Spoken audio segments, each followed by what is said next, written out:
Ce 10 janvier 1989, des chasseurs traquent un sanglier blessé dans la forêt de Fontainebleau. Surprise, à la place de l'animal blessé, ils découvrent les corps sans vie d'un homme et d'une femme. Ce sont Anne-Sophie Vandamme et Gilles Naudet, tous deux âgés de 25 ans, disparus le lundi 31 octobre 1988. Le 10 janvier 1989, un groupe de chasseurs découvre 2 corps plus le corps d'un chien dans le secteur de la Mare-aux-Joncs dans la forêt de Fontainebleau. Et il apparaît que ces corps, ces cadavres qu'on vient de découvrir sont ceux d'un couple qu'on recherche depuis 71 jours, date à laquelle ils ont disparu alors qu'ils faisaient une randonnée dans la forêt de Fontainebleau. Malgré les efforts des gendarmes, l'affaire n'a toujours pas été résolue à ce jour. Elle hante le journaliste Christian Porte. Christian Porte, ancien rédacteur en chef adjoint du Républicain de l'Essonne et du Val-de-Marne, s'intéresse de près à cette affaire. Il participe même aux premières battues pour retrouver le couple disparu. On s'était intéressé à la disparition de ce couple dès les premiers jours, dès la Toussaint 88. Et pendant 2 mois, on ne les a jamais retrouvés. Donc le mystère montait, les médias s'en emparaient, tout le monde en parlait. Et jusqu'à cette date où on les trouve, et les premières constatations sont faites, et il apparaît, selon les autopsies, qu'ils ont été abattus par du 22 long rifle, achevés avec une balle dans la tête. J'ai horreur de ne pas comprendre ce qui m'interpelle. Or, on les a trouvés à l'endroit où je suis passé avec les gendarmes 2 mois plus tôt. Ils n'y étaient pas. Le vrai problème de cette affaire, c'est qu'on ne connaît pas la scène de crime. On n'a aucune certitude si l'endroit où on les a trouvés, c'est l'endroit où ils ont été tués. Donc on est dans la forêt de Fontainebleau, une des plus fréquentées dans l'année. En plus, c'est jour d'ouverture de la chasse.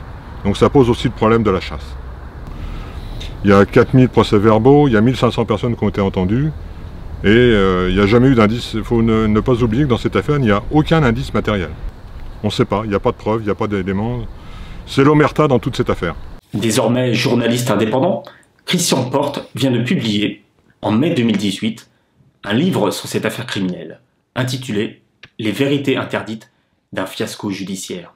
En 30 ans, il a suivi les recherches, mais également le procès aux assises des mineurs de Cédric, un adolescent âgé de 17 ans à l'époque des faits. Ce dernier sera finalement acquitté. Il en tire une conviction. Des chasseurs pourraient être impliqués. Pour moi, c'est la piste la plus sérieuse, quasiment la seule piste. Alors on nous dit, non, vous en voulez aux chasseurs sous prétexte qu'ils ont été abattus avec du 22 long rifle. Arme interdite dans la chasse au gros.